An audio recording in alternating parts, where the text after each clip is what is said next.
পর্দা উঠল ৩০তম ঢাকা আন্তর্জাতিক বাণিজ্য মেলা ২০২৬-এর। শনিবার ৩ জানুয়ারি সকালে পূর্বাচলে বাংলাদেশ চায়না ফ্রেন্ডশিপ এক্সিবিশন সেন্টারে বাণিজ্য উপদেষ্টা এই মেলার উদ্বোধন করেন। প্রতিবারের মতো এবারও টিকিট কিনে প্রবেশ করতে হবে আগত দর্শনার্থী ও ক্রেতাদের। এবারের মেলায় পলিথিন ব্যাগ ও সিঙ্গেল ইউজ প্লাস্টিক ব্যবহার নিষিদ্ধ করা হয়েছে। বিকল্প হিসেবে হ্রাসকৃত মূল্যে বস্ত্র ও পাট মন্ত্রণালয়ের মাধ্যমে পরিবেশ বান্ধব শপিং ব্যাগ সরবরাহ করা হচ্ছে।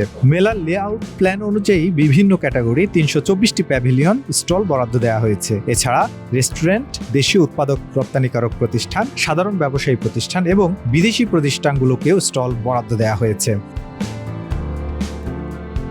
মেলায় সাধারণ দর্শনার্থীদের যাতায়াতের সুবিধার্থে কুড়িল বিশ্ব রোড থেকে চলবে ডেডিকেটেড শাটল বাস। প্রতিদিন সকাল ৮টা থেকে বাণিজ্য মেলার উদ্দেশ্যে বিআরটিসির বাসগুলো যাত্রী সেবা দিবে। তারেক হোসেন, বাংলা নিউজ।